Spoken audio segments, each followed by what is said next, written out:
Welcome back. Welcome to Decision Space, the only show to take place right here in the space between the turns in your favorite games. I'm Brendan Hansen. I'm Jake Friedman. And this is the podcast about decisions in games. And today we are talking about Renature. We're going to do a deep dive of this Kramer and Kiesling joint design published by Capstone Games. And I think it's going to be a really fun conversation. Brendan, how are you doing? Jake, I'm doing really well. I'm very excited to get back into a deep dive episode. And I'm even more excited because Renature is a really unique game and one that sort of feels like it's covering new space and also blends genres in interesting ways. We have a little bit of area control, some tiling. There's just a lot of stuff going on, and I think it's going to be a really rich discussion.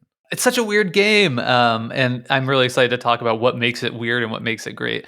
I'm also doing well. It does feel like a really long time since we've done a deep dive episode, so it feels good to get back on track. But so if you're one of our listeners who is here mainly for the deep dive, sorry, it has been a little bit of a hiatus, what with the holiday break and some kind of special number episodes of 100 and 101. But now we're on to 102, so who cares about any of that until like 150 or something? Exactly. And for now, Renature all day, all day. Jake, can you go first? Yeah, let's get right into it. I think one of my things this year is just trying to be like really honest with myself about the games that I'm playing. Do I like them? And I've always tried to be honest on this show, but I think sometimes, like any of us, I have the tendency to get pushed or pulled by the discourse in the Discord or, the larger trends in the hobby of like, oh, but like everybody else loves this game, so it must be awesome and I'm missing something. And I've been playing the heck out of Renature, and I just love it. It's so much fun. It's not perfect. It has some wonky edges. I think it's a strange game in a lot of ways, but at the end of the day, I'm having as much fun playing Renature as I have, really anything that we've covered on this podcast. I'm going to give it a 9.6 out of 10. Whoa. 9.6? Okay. Y'all, I think that also makes it definitely within the top 5 games that you've rated, at least, on the show ever. Is that right? Yeah. I think it has to be. And that's why I was like second guessing myself, when some of those games are like classics, that nobody would disagree with, like the Castles of Burgundy, Azul, stuff like that. So like, is this game a classic like those? I don't know. I don't know that it will hit for as many people because of the weirdness of it as some of those games that are like such sure bets, but I just love it. Yeah, absolutely. Okay, here's mine, and then we can really get into the meat of this discussion in this episode, or get into the bark of it. Renature is a little bit like a wild animal. Beautiful to admire, but sometimes you don't want to get a little too close because it can bite back and can be a little bit dangerous. I find Renature absolutely charming in the way that it blends multiple genres while making something that feels entirely unique, incredibly admirable. I have an immense amount of fun with the decisions in this game, especially thanks to the cloud system and the tie rule and the neutral colors, all of which I think are brilliant design decisions. There's, like Jake said, a few small edges that maybe hold this game back from being something that I could hold up as perfect. But at the end of the day, Renature is a game that I absolutely also adore. So I'm giving this game a 9 out of 10. Dang, that's so high. That's like a really high rated game from us. So take that for what you will, which is just two people's opinions. And then we'll get more into our deep dive discussion and talk about the decisions in this game in just a bit. But before we do that, Brendan, let's talk about the game background. Yeah, so you mentioned that this game was published by Capstone, which it was, I think, in the United States or North America, maybe. And it came out in 2020, but it's originally from what I could tell, Deep Print Games, who I think have a partnership with Capstone and Pegasus Spiele. So they've done other games like Juicy Fruits and Sky Mines and Savannah Park, another Wolfgang Kramer and Michael Kiesling game that Jake's previously talked about a little bit on the show. So this game's been out for 3 years now, which is kind of interesting. I feel like it's maybe been building a little bit of a groundswell as people kind of get tuned into how exciting this game can be. But I wanted to take a moment, Jake, and kind of talk through games that Michael Kiesling and Wolfgang Kramer have designed together and games that they've designed separately and talk through their ludography some. just because it's usually helpful to do that. So, and I get them confused. Yesterday, when I was going through the notes, I tend to get these two designers confused. So I figured for the listeners, it might be helpful to lay them out too. So Michael Kiesling, you probably know for his solo designs like Azul in 2017 or Heaven and Ale, which he designed with Andreas Schmidt that came out in 2017. In researching, some people might be aware of a game called Vikings that came out in 2007 from Z-Man. That's a Michael Kiesling solo design. Jake, that's one I'm pretty interested in. And it had a lot of awesome reviews. It's on Yucata. It's one that I think we should keep an eye on in the future. Yeah, I definitely want to. I think Heaven and Ale is like up there for like one of the games I most am interested in playing. I just think I'm going to love it based on everything I know about it, and generally impressed by Michael Kiesling's designs. Interestingly, too, after talking so highly of Palaces of Carrara, and both of us really enjoying that game, a few people have come in and said, well, you guys have to play Heaven and Ale. Because if you love Palace of Carrara, you're just going to love that. So same for me. Then on the other side of the duo, we have Wolfgang Kramer. So Kramer, I think interestingly, Wolfgang Kramer is the more experienced designer. It might be silly to say that Michael Kiesling to sort of compare because he's been designing games for a very long time too. But Wolfgang Kramer started first. He was published first and came to the partnership sort of looking up to Wolfgang Kramer and wanting his advice. And then that kind of led them down the path of co-designs, which I think is really cool. I learned that in an interview that's in the show notes, which I always share with our patrons. So if you're curious, that's there. But Wolfgang Kramer designed El Grande, an amazing game that he did not design with Michael Kiesling, but with Richard Ulrich, that came out in 1995. He also did The Princes of Florence, also with Richard Ulrich. That's a 2000 design that's held up as sort of a classic old school Euro that I'd love to try. Then another game that I really wanted to mention is Colosseum, a 2007 design from Days of Wonder that is by Wolfgang Kramer and has this really cool menu system where you're collecting tiles and trying to put on different types of shows based on the tiles that you collect, and an interesting sort of movement system for this emperor that goes around a track in the center. Very unique game that's kind of stuck with me following a single play of it. That one, Colosseum, he designed with Markus Lubeck. And then Wolfgang Kramer also did Six Nimmt, which I felt like I had to mention. And then maybe, Jake, you can go into the notable games that Wolfgang Kramer and Michael Kiesling have done together. Yeah, I just want to say too, Colosseum is one of the games that I've been aware of since joining the hobby. I think I've mentioned this on the podcast before, but so far it's sort of eluded me. I think it can be like a difficult one to track down these days, unfortunately, but it's one I'm definitely dying to try. So speaking of the notable games together, they did the Mask trilogy, Tikal, Java, and Mexica being those three games. I haven't played any of them. Have you? I have not. These games are really famous for introducing an action point system where you have a bunch of actions and then you just get to make your decisions within the number of actions that you have. So people are really drawn to it for that. And Tikal won the Spiel des Jahres in 1999. High praise. Yep. They also, of course, did Palaces of Carrara together, as we discussed in episode 51. That's a great episode. Highly recommend people go back and listen to that discussion if they like what they're hearing here, but also if you're just generally interested in these legendary designer output. And then finally, Cole Barons. And I think Savannah Park is one they've done together as well. Yeah, absolutely. This was just a short list of notable games. Yeah, Savannah Park in there too. And I have mentioned Savannah Park on this podcast before, and it might be like my favorite, like super light family gateway game at this point. Yeah. I don't know that it's better than something like Azul, but I've played a lot less. It's newer and fresher, and I think it really fits super well into like introducing people to board games for the first time type of vibe. It also has a pretty novel mechanism that is at the core of that game, which I think is an interesting point and maybe can help us pivot into. I definitely went back. Whenever we cover designers multiple times on the show, I want to go back and sort of look through potential interviews that they've done and see what we can pull in. And I found some interesting stuff that I've posted in the show notes. I'm not going to read a ton of them, but there was this sort of instance where in one of them where Wolfgang Kramer laid out what he thinks are the maxims of his game design. and there's sort of 7 bullet points that jump out. So I want to read those, and then maybe they'll come back up in the conversation. But I'm going to go reverse order of how I listed them, because the number one that jumped out to me is they all have at least one new mechanism. That certainly seems true of Savannah Park, and definitely seems true of Renature to me. And I think is part of the reason that I feel so drawn to Michael Kiesling and Wolfgang Kramer's games usually, is because they're clearly designed by master designers, but they also have they're so attuned to doing something fresh that feels different. Listing them out quickly beyond that, those maxims from Kramer are, they're all constructive and not aggressive. Just another way of him maybe saying, I make Euro games. Most of them are very different, kind of that same idea. They're all exciting and they arise all types of emotions.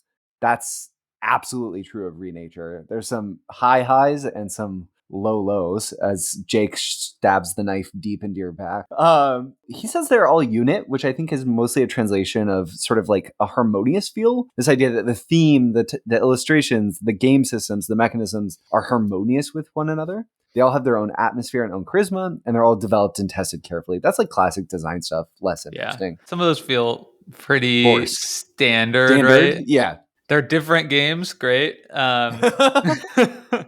But yeah, I do think like the constructive and not aggressive is interesting. That seems clear. And then the new mechanisms as well. I think it's always hard to when someone always wants to claim that what they're doing is novel, especially game designers, I think. Yeah. And I don't know that it's always best to take an artist's word about their own work. But in this case, I felt like I wanted to highlight it just because to some extent it feels true. And I think partially the appeal of Renature for me is it feels novel. The domino system to lay out these animal tiles and the way that it all kind of comes together feels pretty fresh. It does feel fresh. I think an interesting thing about these maxims is like the conspicuous absence of the word fun, right? Like I think a lot of designers are like trying to design for fun first. Yeah. Where it seems like maybe more designing for excitement first, which is like if you took that as your premise, you're going to end up at like a different and unique place. And I think that might kind of play into the weirdness in Renature, where I think it doesn't feel like a game with smooth edges, right? And I think a lot of times the games that do have those like rough edges, interesting, different rules are what lead to sort of like exciting tension in games. And it certainly leads to memorable moments. The one other interesting piece before we get into our official deep dive that I wanted to note on the show, Jake, was that I'm curious if you knew this, but it's claimed that Wolfgang Kramer's Heimlich & Co., a game he designed and was published in the 80s, was the very first game to use a victory point track going around the outside of the board. That's pretty interesting. No, Decision I did not trivia. know that. Yeah. Who do you think I am? Of course I don't know that. Yeah, so that's cool. That is cool. Co. From Wolfgang Kramer. I mean, talk about a legacy imprint on the hobby. Yeah, right? For sure. Well, Brendan, let's jump into your rules overview to give people a little bit of a better idea about how to play Renature, and then we'll meet back on the other side to do our decision space deep dive.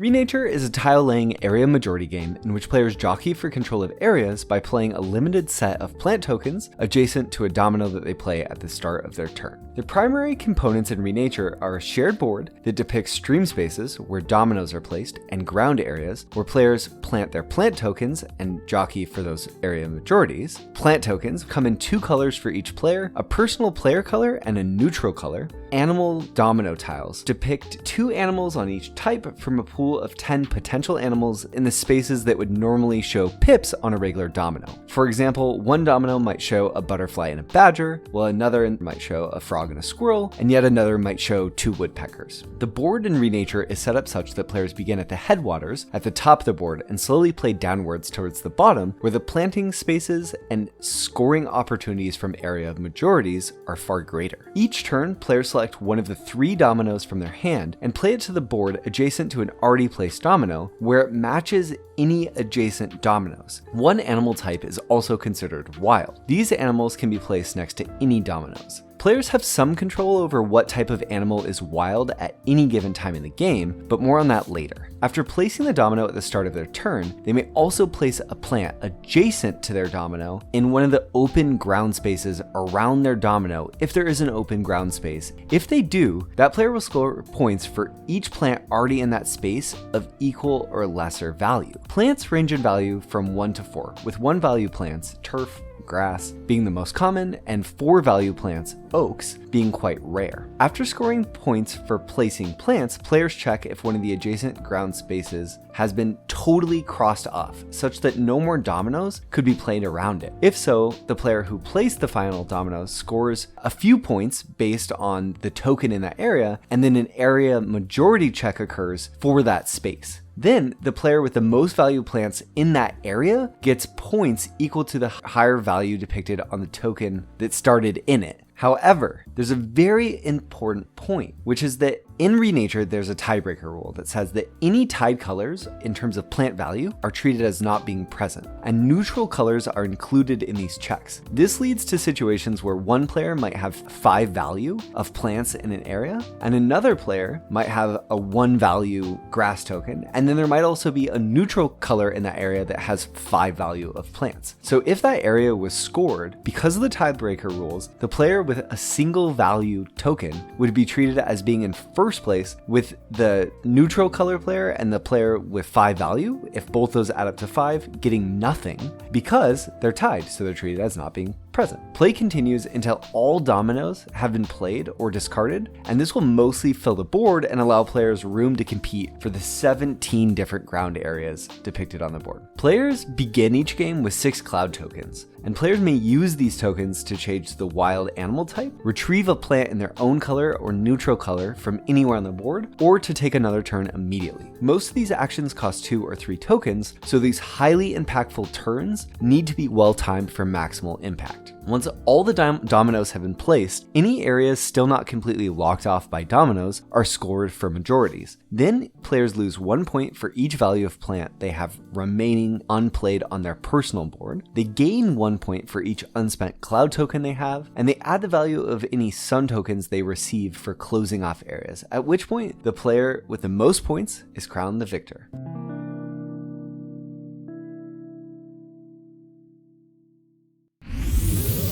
Thank you, Brendan, as always, for taking the time to record that rules overview. Hopefully, that gives you some context to what we'll be talking about in the rest of this episode, which is, of course, the decisions in the game. And like we often do, Brendan, what do you think we get started by trying to characterize the decision space? Okay, from my view, Renature is a waning decision space game because of the limited nature of scoring opportunities on the board and the way that tiles fill out from the top to the bottom. Much of your turn kind of makes the game and its decisions feel dynamic based on the decisions you're allowed to take, because what animals are shown on whatever dominoes you have really shifts how many options you might have on a given turn. But so much of the overall arc is trying to get those pieces off your board, your plant pieces. Every one of those represents a scoring opportunity, and when they're gone for the most part. You can get a couple back, but it's pretty expensive. So when they're gone, they're gone.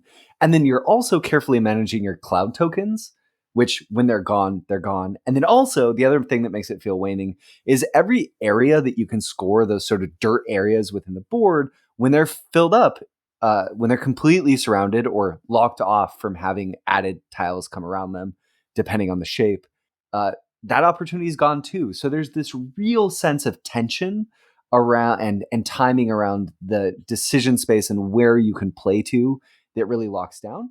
But it is juxtaposed with the fact that all the scoring opportunities at the start of the game are rather small and grow to potentially be significantly larger. So it's a sort of waning decision space game with hugely impactful potential turns locked away at the end of the game. Yeah, I think I agree with everything you said. To me, clearly the when we talk about sort of like what is the spiritual essence of this game, it's waning, right? Yeah. Like that is sort of the core. I think the flower powers that you have, clouds, they look like flowers though. They do look a little bit like flowers. They are clouds. Anyway, the cloud powers that you have, that enables you to break from the decision-based shape of the game, Yeah. right? So you can use that to have a turn that waxes, right? Where like you can, change what is wild, and now all of a sudden it explodes your possibility space for that given turn compared to what you were doing before. But then you're sort of, back to waning again from that point. It also enables you to take a whole extra turn if you want to, creating like a tremendous, dynamic moment in the game. That's very fun and exciting. But I think that is like the exception to the rule of the game, which is a waning decision space. In thinking about this game, we always try to talk about the feel of games and how it feels to make decisions here. And or maybe be at the opposite side of the table of a decision being made also. And I think Renature is a perfect game to talk about that some, because I love this game, and a huge part of that is not because of its theme, which is nice and a little bit pleasant, or its presentation, which is unique but maybe not beautiful. It's like passably fine. Do you want to comment on that, Jake, before we move past it?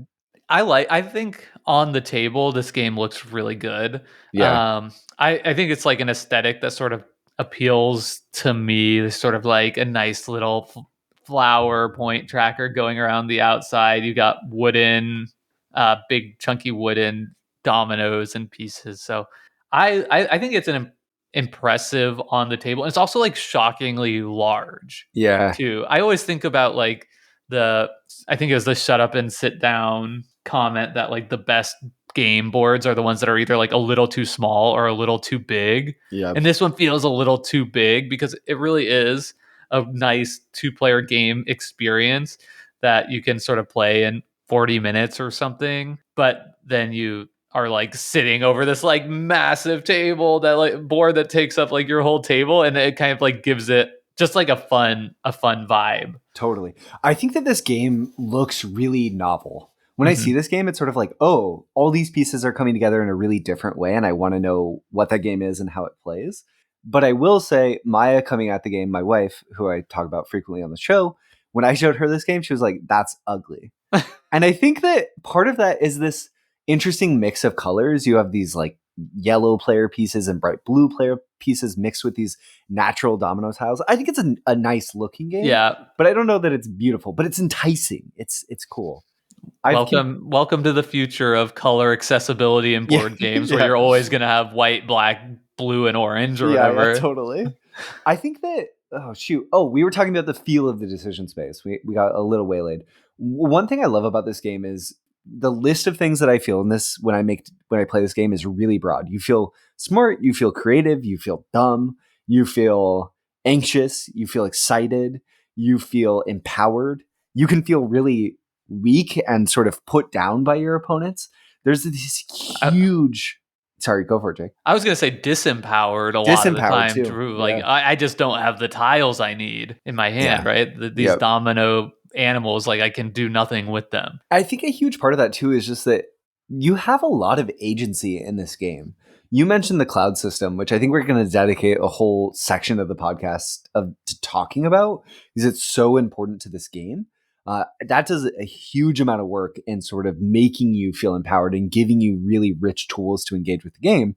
And then also, one awesome thing about the feel of this game is every turn's kind of a puzzle to solve, but because you're limited by the tiles that you have and where you can play based on the tiles that are already on the board, you can never take that long. Like you're never going to get paralyzed for that long. You're going to find the move. The search as you're looking through the board can take, I don't know, you could spend 2, 3, 4, 5 minutes, but you'll find a good move. I want to draw like a point of comparison to the Year of the Dragon episode we just did recently, which in that game, right, it makes, I feel like that game makes players feel dumb and stressed out because you can see so far ahead. Yeah. In Renature, you can't see ahead at all. Yeah. Because you don't know what tiles you're going to have in your hand. You don't know what your opponents are going to have. And like in a 3 or especially a 4-player game, like the board is so different by the time it gets back to you that any forward planning is a little bit silly, except for like planning to like not create opportunities for your opponent. And I think that's something that some people are going to hear and say like, oh, I don't like that. I think that can often create like bad AP, but because you're always limited to just 3 tiles in your hand, like you're saying, even if you're starting fresh, generally the search goes very fast. Like usually it's quite clear what would be good. And even at towards the end when things can slow down a bit, you're still so limited in your total number of different options that it's pretty easy to see what they are and then tick them off. But I think the nice thing about that, something I really enjoy about it, is like it takes pressure off of players in a fun way, because you might make a play that you're just like, this sucks, there'd be a much better play out here if I had the right tiles, but I don't have it, so this is all I can do, so that's what I'm gonna do, and I can Yeah. feel like okay about that in a way where other games are really asking you to like always do the best, most impactful thing on the board. This one doesn't ask that of you. And you're playing enough that you never, from my experience, your luck never feels all that impactful. And maybe it is, and it's just hard to perceive it because it's masked by the fact that you're making the decisions around these tiles, and it's hard to remember every single tile you were dealt throughout the course of the game. So you just don't intellectually experience it in the way you might in other games. But I don't think that's the case. I think you make enough decisions in this game that the luck of what tiles you might get at what point in the game, combined with the cloud system that gives you so much agency, though in a limited quantity. Like you get to, as Jake said, completely break the game. They're cheats that you get to do at least 2 times in the game, maybe more, maybe less, in a way that the luck seems to, of what tiles you might draw and what tiles your opponents have, kind of fades to the background, and what you get is something that feels incredibly skill testing, very cutthroat, realistically, because some of the rules around ties and stuff, but in a way that doesn't feel too personal usually, because of your limited ability to go where you might want to go. You can't targetedly attack someone because you just have the dominoes that you have, and you can play them where you can play them. Yeah. I mean, I think you can a little bit, like, definitely. It's a consideration, especially in 4-player games we're playing online, where it's like, oh, I need to force a tie on Jake. yeah, like William is running away with this Yeah. game. Like I'm gonna try and like force a tie with blue instead of with white player, Yeah. if possible. Like that is definitely there, and it does feel bad, when somebody's blocks you or whatever. But I think that's just like core to the experience. Yeah. The other thing I want to say around like the feel of the game, I think this comes out most in a 2-player game, is I really get the sense of abstract strategy game. Like I Yeah. think this kind of clearly fits in there. It feels chess-like, I think. Yeah. And especially in the way the strategy goes in the 2-player game, where it's so much about taking turns that like advance the game state, like advance your point total, but don't open up opportunities for your opponent. To me, that calculation is very chess-like, but in a much more accessible to hobby board gamers type of way. I think you get all the benefits of feeling like a mastermind that you could get from playing chess without any of the downsides of having to Like be memorize smart. and memorize so many of the openings and Yeah. understand the implications of like understand how to read machine learning, or you know what I mean. Understand how to read the book. I do think one of the downsides here, though, in this game is early on in your first play or something. This is one of the main reasons where it like got docked from a 10 for me. Is like I think if you're teaching this to somebody new, their first few turns of the game, or maybe even up halfway into the game, it can just feel really like, why would I do anything? Yeah. Is this a good move? Is this a bad move? I have no idea. Like I'm just doing things and seeing what happens. Yeah. For that reason, it's almost like this is a great entry game, but I think it's a little bit too strange and kind of like opaque to get into to really fill that kind of a slot. It's definitely not the kind of game that you're going to feel like you've experienced after one play.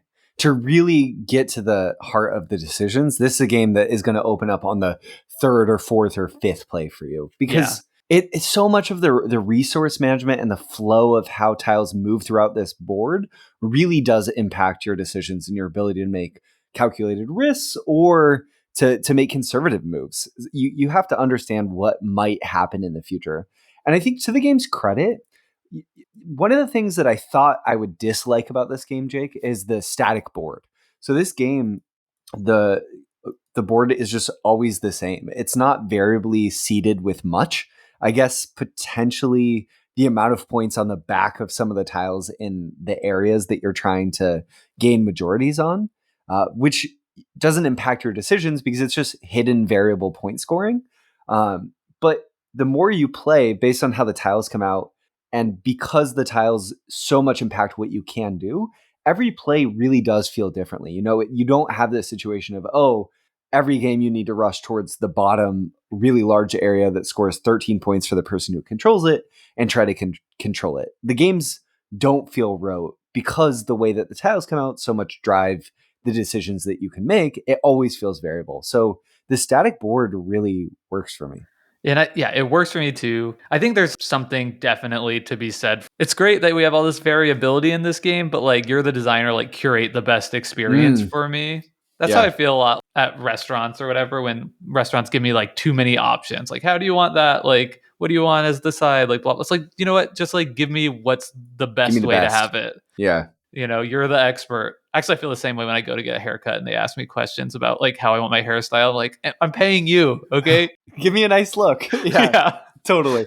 I think too, Jake, in this game, one of the things about the way that the dominoes work, I think that mathematically they were forced into this board shape because to some extent, I think that the way that they tile out the space, it might be difficult to produce a lot of different types of boards, is my guess. I haven't actually gone in and tried to do it, but I think that there's a lot of math happening under the hood and the way that the tiling can come out such that this has to work.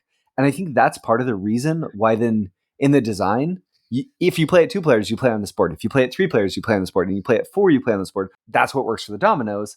And that brings in an interesting new system, right? If we always have to play on the same size board, that presents a problem, right? Oh, if we're playing at 2 players and we play at 4 players, there need to be roughly the same amount of pieces for players to interact with. So then they go in and they solve that problem by adding neutral colors and different numbers at each player count. And then because the neutral colors, you have more of those when you're playing at 2 player than when you're playing at 4 player, but that helps give the board a persistent way in which it's filled. And then when you add those neutral colors to design, I'm kind of tracing the design history as I feel like I could sort of see it. And then when you add those neutral colors, then it's sort of like, well, what am I going to do with these and how do those play into the other steps? And I think that this is an instance, Renature, of the restrictions around the way the domino design and the board worked probably led to these neutral plant systems, which actually is what makes the game really pop and makes it as exciting as it is. And I don't know that they would have gotten to that neutral plant system if they maybe didn't feel stuck with just having one board shape that they had to play with. And I think that that's a really cool way that this game might have come to be. And if I had the chance to ask Kramer and Kiesling, I would definitely ask that question because I really strongly suspect that's sort of the design trajectory of this game. No, I think I can definitely see it as Yeah. you said. I think we've been talking a little bit about the kind of novel domino system a bit here, but maybe we can get into that like a little bit more. Yeah. My question for you, Brendan, is the domino matching game we're playing here mechanical artifice? Oh, interesting. I think yes, it is. Yeah, it is, but it's mechanical artifice because what I'm ultimately trying to do is I'm trying to control areas and close off areas and place plants into areas to score points. Those are the primary ways I'm scoring points. And to do that, I have to go through this system of placing dominoes. The game gives us ways to have that system kind of bleed away some by allowing a wild suit based on the animal. But for the most part, yeah, this is a game driven by mechanical artifice. Yeah, I think so too. I was talking to Paul Solomon about, how much I was liking this game. He's like, "Yeah, I played it once. It's like pretty fun game, and then it has like the weird domino matching thing sort of on top of it." And I Mm. and I think that's interesting way of looking at it. I can kind of see that. That kind of clued me in to the fact that like this is sort of like mechanical artifice. The whole game would work without that if you just Yeah. had blank dominoes or whatever that you could just put down anywhere. You could still like play the game, but I think it would be far less interesting, and also that would sort of eliminate as you're talking about the fact that the board does develop and grow organically. That's like Mm-hmm. necessitated by the matching, and that eliminates sort of the like standard openings or whatever that you might otherwise get in this type of abstract. Yeah. We were also, Jake, kind of talking about the clarity of the decision space, which you were saying is pretty low, and I totally agree with. And I think that the domino system does a really good job of creating situations where there's player privileged hidden information that's dynamic, right? So if I look at the board and there's a space where I know only the frog and frog can go, and I'm holding the frog and frog, I feel pretty safe not filling in that space for X number of turns, but you might be able to switch it to a wild and play a double domino of something else or something to that extent. There's always exceptions, but I find some of the most interesting decisions that I get faced with in this game are the product of those tiles and the way they arrange. So if I'm holding the double frog and two frogs, that changes how I'm approaching playing in a really interesting and fun way that you might have no ability to know that those are in my hand, and it changes the way that you're reacting to my play as well. So I really like this system. It kind of Yeah. takes a minute to like wrap your head around it a little bit, but it's great. Yeah, it is. And I'm struggling to say it's like super low clarity. I think it feels really low in your initial play, Yeah. but it quickly becomes a lot more clear. But at it's just tough because like on your turn, it's either going to be like, oh, I have some good things I can do, or like I have no really clue like what of these things is profitable to me. And that's almost like a 50-50 proposition. I still don't have any clue what I'm supposed to be doing in my first turn of the game. Mm, Maybe we should talk about that because on the first turn, you can play anything into like a few different starting yep. areas, and All the all of way. those touch area of like a brown area where you're playing the plants in and scoring of two spaces. Yep. So no matter what you put into that space, the next person could put something that blocks you, right? Like a neutral tile that like counters you, and then they're getting double the points. You got one for placing in there. Now they're getting two for placing in there. So that's a lot more efficient use of the tiles. And they could do that no matter what you put in that space.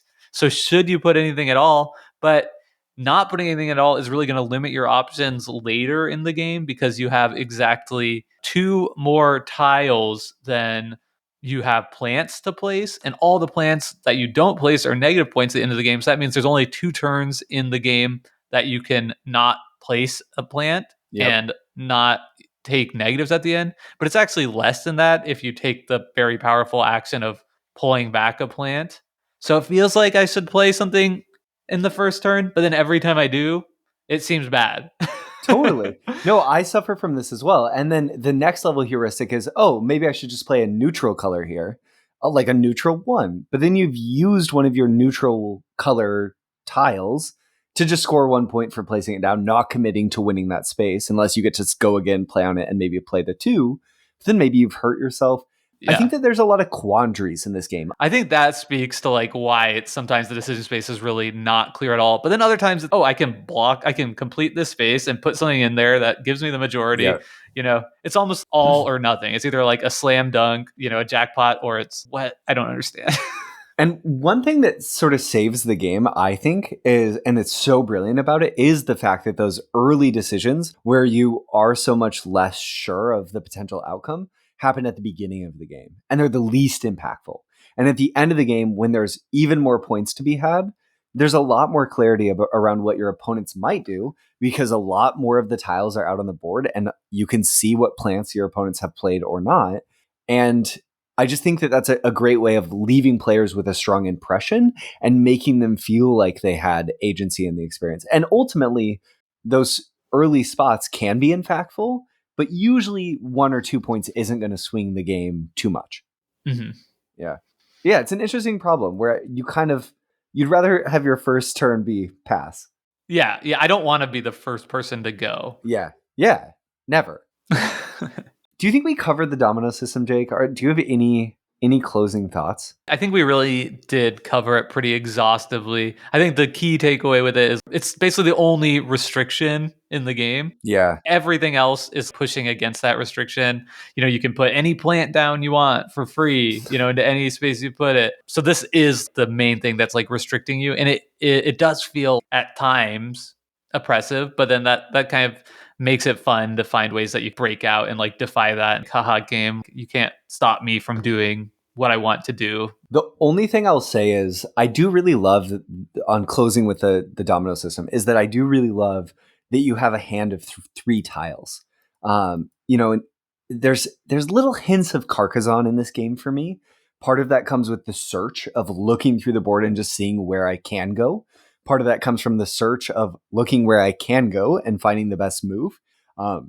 And then it also comes from the fact that it's at its heart a tile laying game. That is how you interact with the game.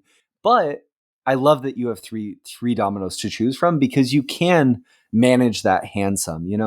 One thing I like to try to do in this game is try to build up where I have at least three tiles showing the same type of animal. Because if I do that, then I know if I spend to make that animal wild, it's more likely that I have more wilds in my hand than other people of that animal type than other players do. Because when you change the wild animal type, you change it for everyone. So that adds this fun little overlaid puzzle of building up and managing your hand and waiting for the right time to switch what the wild animal is, such that your opponents won't benefit from you doing that and won't be able to leech off you spending these really valuable cloud tokens that you need to switch that suit. And then you're free. You can just run. You can place your tiles wherever you want for the most part. And that feels great. Maybe we should talk a little bit more about the scoring, because Yeah. I think for me, like, it almost reminds me of like a Kinesia game, in that the scoring is the game. Yeah. Yep. It all totally. revolves around that. Let's dial out all the scoring opportunities just again. I think in the rules overview I covered it, but I want to be sure to do it here. So there's really 5 ways that you're scoring points or losing points in this game. The first thing is you're going to gain points for having area majority with your plants in these sort of brown ground spaces where players can plant plants. Yeah. So if you have the most value in those spaces at the end of the game or when they're closed off, you're going to score points. Then you also get points for closing off areas, just completely surrounding them with dominoes. You get less points for that, but I think an impactful number of points. It's something you're trying to do. You also get points for planting plants. You have 4 denominations of plants, and you always gain points equal to the number of plants already in the space where you're planting them, or less. So if I take my 3 value tree, which I only have 2 of in most of the time, and I place that, and there's 5 pieces of 3 or lower value, I'll gain 5 points. So planting can be a really rewarding way to get points in the later game. You also get +1 points for tokens left over at the end of the game. Usually you're better off spending those, but you get a little bit of a kickback if you don't.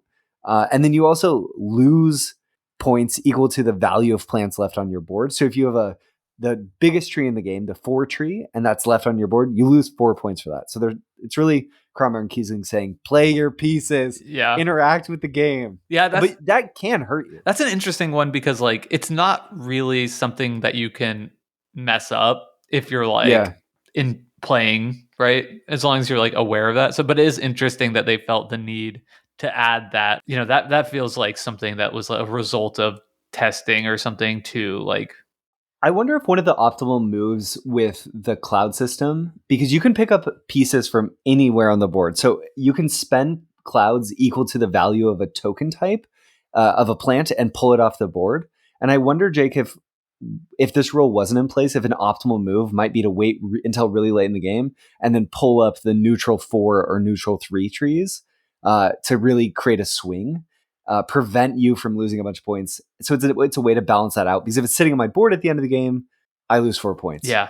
Also, a lot of times it doesn't feel good being the first person to play into a space, because then you've given up the information on like how much it's going to cost to like counter you, right? Like anytime you play one of your pieces into an area and somebody plays a neutral piece of the same amount into that area, it doesn't feel great, Yeah. Like I said, in that starting player example, they've used the same amount of pieces as you, and they got more points from placing than you did. Yeah. Without that, I could almost envision sort of like games of chicken that start real slow with like nobody wanting to put anything down at the start. Yeah, you just leave them on your board. Right. Yeah, totally. So that makes sense. But I think the big thrust of this game, what really makes it sing, is the way the area majority scores, which is, as you said in the rules overview, any tied factions, whether that's two different players or a player in the neutral faction, you treat them as if they are not present in the area,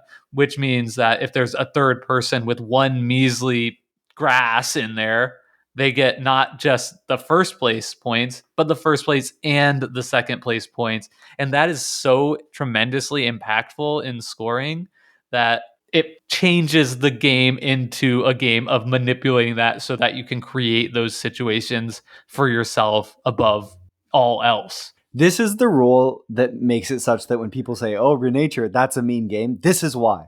Yeah. Because you might invest and have 8 value in an area. You've gone so far. You've put 3, 4 pieces down. And then if 2 of your opponents put down their 4 tree neutral tiles, all of a sudden, for the sake of majority scoring, it's as if you have nothing there. And it's so devastating, but it breathes so much life into the game. This is where that excitement, the high highs and the lows come from. And it's this rule makes the game. Yeah. You know that episode we did on rules that make the game? This is a rule great that makes example. this game. Yeah. It makes the game, and it's also supremely wonky and weird, I think, right? Like, it's just not something that's really intuitive to understand. I've had a hard time teaching this rule for whatever reason, even with examples. And then halfway into the game, somebody's not understanding, right? And like doing a play that doesn't work out the way they wanted because of not being able to internalize this. I don't know why. It doesn't seem that hard, but I think it just has to do with like the fact that often it's interacting with a neutral faction tile too. And just like that's kind of weird also. So I think it makes game, and also it makes it not a family game in a way that it ever so closely is. Yeah, absolutely. I think the dominoes really push it towards wanting to be a family game. Yeah. It reminds me of playing domino games with my grandma growing up. But then this one rule, I totally agree, kind of kicks it back to being much more gamery. Because this is and the cloud powers. And the cloud system. Yeah. Yeah. But this that's especially, like, oh, we're playing like Magic the Gathering. We got some powers around here. Like, what's going on? Resources to manage. Yeah, totally. I think though that this system, one thing that I love about it, so it's you can't divorce the tiebreaker rule from the neutral plants, because so often when this rule is relevant, it's because of the neutral plants. You're not often going to place into a tie, and your opponents aren't often going to place in a way that would make you tie, because it's not ever advantageous to tie because it treats you as not being present. So the only time in the game that ties become relevant is through the neutral colors. And the cool thing about neutral colors are that all players have access to adding them to the board. So you have this sort of, at different points in the game, you might be co-contributing to forcing ties, or Jake, you might put a 2 value plant into an area to score off of the 3 1 value plants that are there. Great. I put a 2 value, there's 3 3s, I score 4 points. That feels like a good turn. But now you've contributed just a little bit of neutral color that then maybe I can piggyback off of. So it sort of entangles our decisions in a way that otherwise we'd be playing this really separate game. And here we're playing a much more linked game in a way that I really like. And once you've put your neutral pieces on the board, I can pick them up if I use those cloud powers. And I think that's a brilliant aspect of the game, that once they're on the board, they belong to everyone. And I can interact with them. And that creates these deeper textures of, oh, maybe I should have played my own color because then it's stuck there on the board forever unless I pick it up. But because I played a neutral color in this specific spot, now if Jake goes, he could pick it up and then play a tile and drop his own in there. And it just like explodes the possibility space in an exciting way. Yeah, I was kind of laughing at the Wolfgang Kramer's sort of ideas about the game he makes at the beginning. With the games are like a unit. But with that in my head, as we've had this conversation, it really kind of fits here, because the way the neutral tiles work, the way things organically build out, it really is sort of this shared ecosystem, which is, of course, the theme of the game. Yeah. I think you're right. It does kind of fit in well there. But I did want to push back about, like you saying, we'd be playing our own game. At its core, this is like a highly interactive area majority game, right? There's no multiplayer solitaire going on here. Yeah, I think that's true. But outside of this mechanism, it's one of the only ways that we'd really interact with the other pieces that it feels like players own, maybe. Like Mhm. dominoes don't feel like yours. They just feel like your path to doing things that are yours. Yeah. And the neutral tokens, when they're on their board, they do feel like yours until you plant I them. see. I mean, I guess it kind of like enhances that for sure. Yeah. I also, I don't know. This game, it's just good. I want to take a second and just appreciate on the back end. Because you saying that the way in which it's harmonious and sort of playing up to that ecosystem, it really hammers it home. It does. Yeah, Yeah. it's great. Should we? Okay, we've talked around it the whole game. It's obvious, or the whole episode. This is not an episode, a game, Brendan. It's an episode. Let's talk about the cloud system a little bit. Mhm. Because there's a lot here. Yeah. You've Sorry, go ahead. no, you go. That was a classic, like, instant pause since Yeah. Jake wants to say something. Yeah. I mean, the cloud system to me is really fun. It feels a little out of place, I think, for me, just because Mm, like superpowers, right? That you have like a limited access to do. yeah. Which just feels a little weird for the theme of the game and everything else that's going on here. And I've joked about being like, oh, now we're playing Magic the Gathering. Obviously, it's not mechanically similar to Magic the Gathering, but I think in the context of like, is this a game you could show to family and non gamers? It has that feel. I don't know. I was thinking about teaching my sister how to play Rift Force over holiday, and she's like, oh, this is like Magic the Gathering-y with the powers. So I think that kind of wormed into my head where I Mm, feel like that can be something that is going to appeal to people and can also kind of push others away from this game. And I think it's just really interesting to have those superpowers layered on top of what is otherwise an abstract strategy game. I haven't really experienced anything quite like it. yeah. I think that that's a really fair point, Jake. But I'll also say that I think that the cloud system is really it's a as much as the tie system. I think this is a pivotal mechanism for the game that takes what would be a really good family game, maybe not an exceptional family game, but a good family game, and transforms it into, my opinion, an amazing game. Yeah. Because this is the system that gives you the potential for creativity and depth and gives you all that uncertainty, because without it, you'd end up with turns late in the game where all the dominoes of a specific animal type are out. And how do I change the wild system? And it also, I will say, adds the decisions around when to spend your clouds. It's so hard to judge. If you go too early, you're really exposed to the weakness of not having the ability to react to strong turns from other players. But if you go too late, the impact of spending your clouds on taking another turn or changing the wild suit or picking up a plant might be a little bit wasted. The game might already be won or lost. And I think that those decisions around when do I do this are really fun. And the more I play this is where I feel like I'm getting better at the game. Of Yeah. like, when do I spend half of my cloud points to double turn? That's Totally. cool. It Yeah. is. And I think when you first play this game or when I first played it, I felt like, oh, that's cool, but like it's so limited because you only Mm, have you 6. start with 6. Everything costs like 2 or 3 basically. Yep. I mean it costs 1 to return a grass to Sure. your board. But no matter how you slice it, you feel like I can do like 1 or 2 things with this system over the course of the game. It felt kind of like that's cool, but not ultimately that impactful. But now playing it more, you realize those 2 or 3 things you do with this are likely going to be the thing that determine the outcome of the game. And like you said, the amount of creativity enabled by this simple system is huge. I think, Should we like go through kind of what they are? yeah, do it. Do it. All right. So you can change the wild suit from one animal to another. That costs 2 clouds. You can pick up a plant from the board, and that costs clouds equal to its point value, so 1 to 4. And interestingly, you can even pick up one of your own pieces from an area that's already been scored. So potentially you could use the same plant to score multiple different areas. That's cool and really strong. You can pay 3, so half of your clouds, to take another turn right away. And I mean, anybody who's played, or is familiar with like board games knows how like absurd taking another turn is in a game and just changing the whole tempo of everything. The amount that you can have like these crazy mega turns in this is huge, but the cost is so significant because you're giving up you still have the same amount of tiles, so that means you're finishing earlier than everybody else, which totally matters if other people don't take that action.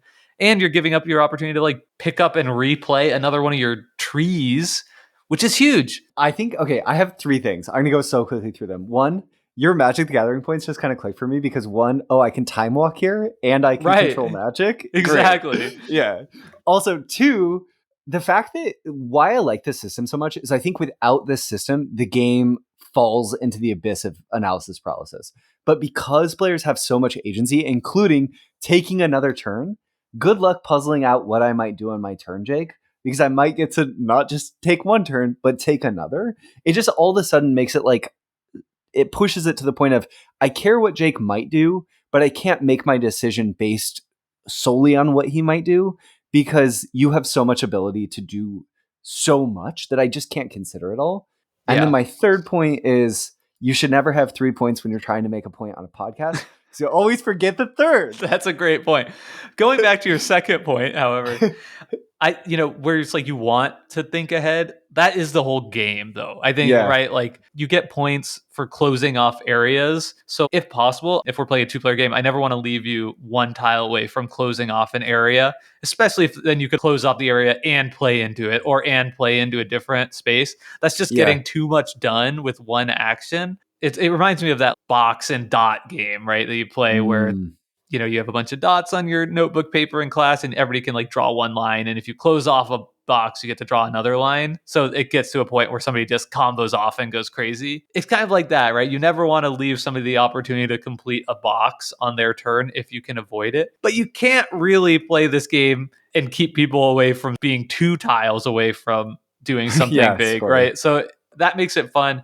And it makes it really fun to consider on your turn. Okay, my opponent is playing really smart defensive gameplay. Is this the time that I use this power, break that, and do one of these uber powerful moves? Am I getting enough here, or do I wait and do it on another point? Yeah, I do think that this is one of the perfect examples. We talked about these sort of limited high agency tokens in games, whether it's the pine cones and Cascadia that let you draft an unsort of linked pair. You can take whatever animal or terrain tile in that game that you'd like, or even workers in Castles of Burgundy, letting you change the value of your dice. I think I would group the cloud token mechanisms in with those. We got to just like come up with a name for those mechanisms, I think, and do an episode on them because I really enjoy these mechanisms. And this to me is a standout version of that because it's that mechanism, except you start with them all at the beginning of the game. So you have complete agency over when you use them. And then you can do so much with them. It's sort of that idea turned to the extreme. Yeah. And it's really well executed. I think that if I tried to go back and put a mechanism like that in a game, I would look towards what this is accomplishing for Renature and try to have my mechanism accomplish something similar for a game I was designing. Yeah, I don't know if this is just super obvious comment, but I think what's interesting about these cloud tokens in this game or the pinecone tokens in Cascadia is that they so explicitly interact and confront the decision space of the game, right? Yeah, totally. Do you think this feels like an area majority game, Jake? Like when you sit down to play it, do you feel like I think of something like El Grande, where I have the ability to just play directly into a space. And that's so different in some ways than Renature. Well, but at the same time, you have limitations in El Grande too. The king. The king can just slide up. Yeah. I feel like this does area majority and it totally captures it, but it feels fresh somehow. Maybe it's just the ties, or maybe it is the restriction. I don't know. Yeah, I definitely feel like this is clearly area majority to me. Interestingly, like the 2 area majority games that I really love are both Wolf Kramer had a hand in. Yeah. And generally, it's not a genre that does sing for me. So take from that what you will. But yeah, I mean, I think that's the thrust of this game is from turn 1, we're fighting over these territories that are going to award points. Do you like this game more or less than the Palaces of Carrara? I need to revisit Palace of Carrara. It's just honestly been a long time since I've played that. I think I like it more, but like this more. I think I like this more, but I need to go back and play that. That was an unfair question because they're pretty different games, so it's tough to compare them. I think I gave this a higher score on the pod. I think you definitely did. I think I am coming to appreciate this even more than Palaces of Carrara, and I love both these games. And I think the scoring, the way the rigidity of scoring, and the way that you can missed time and opportunity to get a ton of points and how devastating that feels is shared between the games. And that's something I really love about them is timing is so much at the heart of these games in their own ways also. What's your favorite? Okay. What are your thoughts really quickly to close the episode on player counts and maybe your favorite decisions that you get to make in this game? So I've played this game at 2, 3, and 4. I think it's really fun at all player counts and feels very different. Yeah. I kind of alluded to this at 2-player. Like it really gives me the sensation of chess where I'm thinking hard about not giving my opponents openings. At 4 players, it's just a lot zanier because like the board's going to change so much, right? Like I can play into something that doesn't give anyone an opening, and then the next person plays off that, and then it creates an opening for player 3. There's nothing I can really like do about that. So it's just like a very different landscape that you're navigating. It feels less of that super cutthroat tactical battle and more of like opportunistic sort of strategies and tactics. Take the best turn on your given turn. Yeah, exactly. Obviously, you don't want to be the person that's leaving opening a huge move for somebody either. But if the opening is open for you or not, you have less agency over in the higher player count game. But I really enjoyed it all player counts. And I think the other thing that adds to the hugely different feel is just the amount of, like you referenced this at the beginning, like you always play the same amount of dominoes.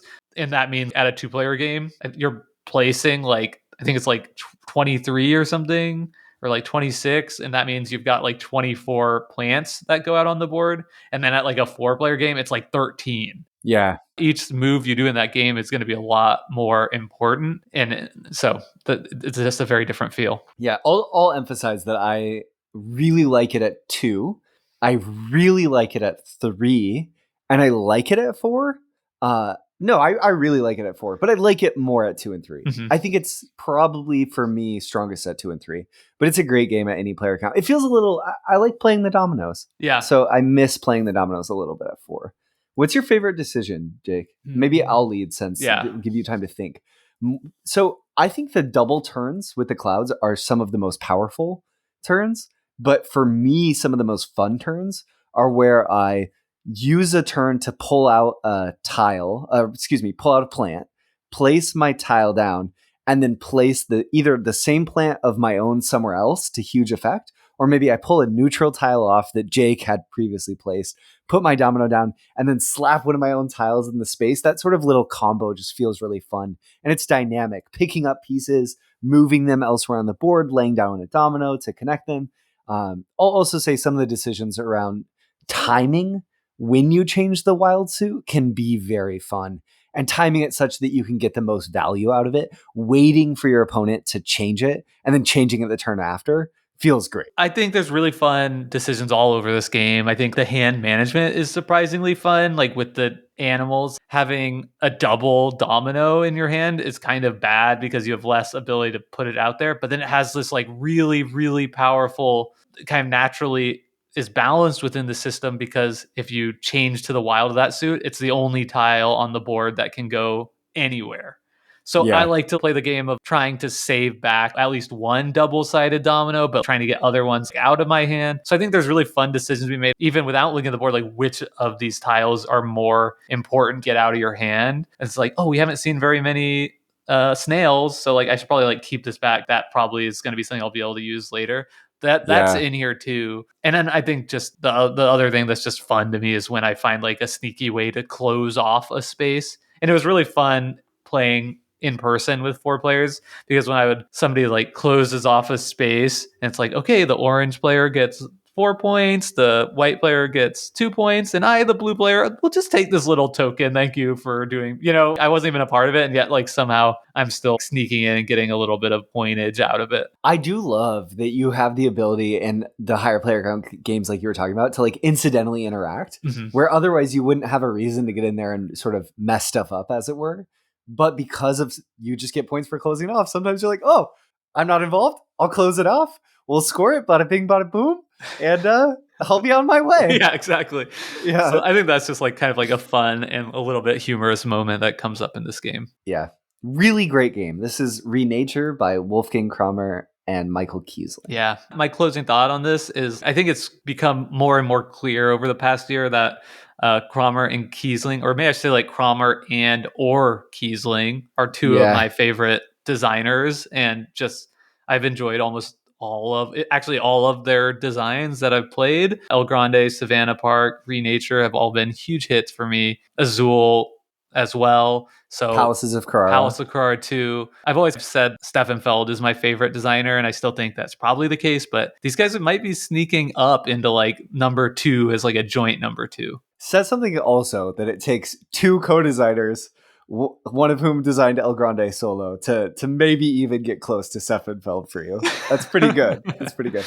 Jake, I'm curious, maybe we're not going to commit to anything, but I'm super curious about Vikings, and I will say it has a wheel, kind of like Palaces of Carrara, so maybe we'll take a peek at that and see if that would be of interest in the future. It's an oldie. Yeah. Maybe it's a goodie. If you would be interested in more Kramer and Kiesling coverage on the Decision Space podcast, like Vikings or something else, like let us know in the Discord which game that you think we should cover next from them. As always, we welcome all listeners into our Discord community, a great place to just chat about games, find people to play games with online, and you can find a link to that in the description of this podcast. If you want to be one of our pre-planners who plays games ahead of time with us, that's a great place to start. Coming up on a future episode, we're going to cover the decision space of Coloretto and probably Zooloretto at the same time. We'll see. No promises. Yeah, I think we can say that. Sure. Okay, great. We'll throw in Zooloretto. They're pretty different games, but they're same sort of system. Yeah. One of them's awesome. One of them's kind of lame, but that's a spoiler.